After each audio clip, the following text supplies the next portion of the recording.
In the middle of a bustling little Tokyo, down a side alley and through a metal gate, sits Koyasan Betsuin Temple, a staple of the Japanese-American community since 1912. Inside, a 5,000-year-old ritual is underway.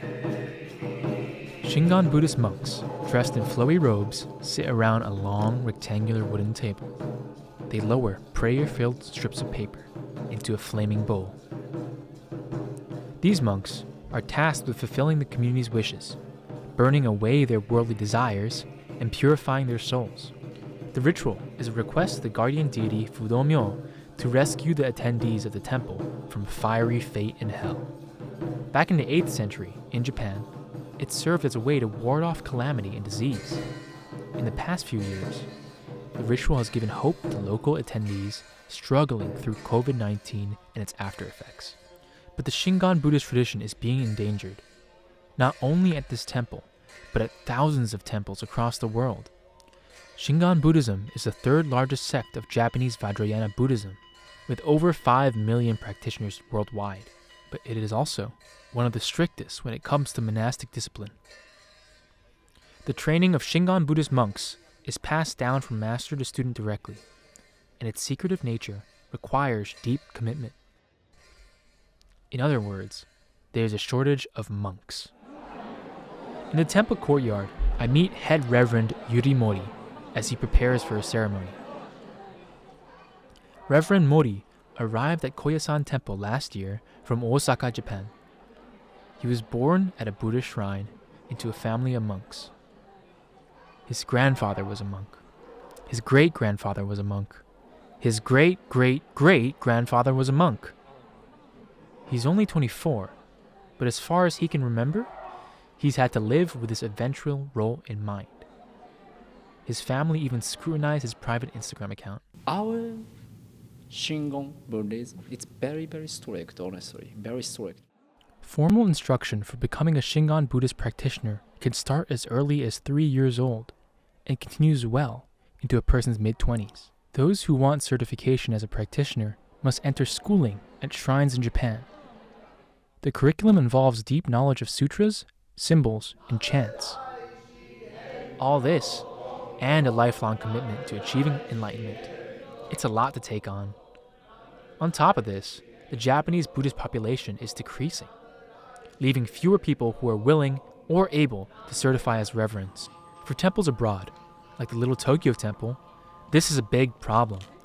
With ministers in short supply already, even fewer are likely to be available for international service. Recent scrutiny of immigration to the U.S. has also made recruiting overseas ministers more difficult. Temple President Regina Sakurai has noted it's getting harder and harder to recruit monks from abroad. Now, one of our head minister is right now in Japan waiting for his permanent visa to come in. But given the situation, we don't know what the situation is going to be like. Visa's taking a little bit longer to go through. It was easier before to bring ministers here. This has left temples like Koyasan at a loss. Head Reverend Mori-san conducts Sunday sermons, explains Shingon rituals, and teaches calligraphy on the weekends. Upholding thousands of years of tradition is tough without lots of help. That's where Johnny Vuong steps in. Vuong is different from other ministers of Shingon Buddhism in quite a few ways. First, he didn't grow up in a shrine. Second, he's not Japanese, and he's only trained for 2 years. So our head minister, our current bishop who's in Japan, he thought, okay, I have a solution for this. That solution was to turn volunteers into lay ministers who assist with ministry duties. It's part of a program put in place 2 years ago by Shingon Buddhist Bishop Yuju Matsumoto, who is also head minister for the Little Tokyo Koyasan Temple. In order to certify, Vuong traveled to Mount Koyasan in Japan for a year of training. This sacred mountain near Osaka is the birthplace of Shingon Buddhism. There is another reason Vuong volunteered to help. He lives in the area and has seen the changes in Little Tokyo in recent years. Just between 2010 and 2019, the historic neighborhood's Asian population dropped by 10%. This demographic change is reflected in the temple's community. A lot of our what I call the old members have, and that's because of COVID, are like literally dying off. Vuong wants to do what he can to keep the temple's traditions alive. The rituals and gatherings at the Koyasan Betsuin Temple provide people with a place to gather and pray, especially during auspicious events like Hoshimatsuri, the Shingon Buddhist Star Festival, held around Lunar New Year. Some come for horoscope-adjacent luck readings. Some come for martial arts blessings from the warrior deity Fudo-myo. Some come to simply gather in a sacred space that's becoming harder to find. As Little Tokyo diversifies, Temple President Sakurai says the temple's community has come to include non-Japanese speakers, other Asians, people of all races, and even some Catholics and Christians. Goya-san Temple tries its best to strike a balance between tradition and adaptation. These days, the temple sells collectible Ultraman and Hello Kitty omiyage for the children of new families who arrive. The children and adults alike laugh as beans are thrown at a volunteer dressed as a demon for Setsubun, the celebration that welcomes spring by driving away evil spirits and inviting good luck. Hello everyone, do you know how to say?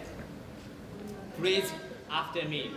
Oni wa soto! Oni wa soto!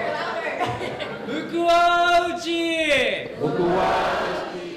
They shout, "Demons out, fortune in."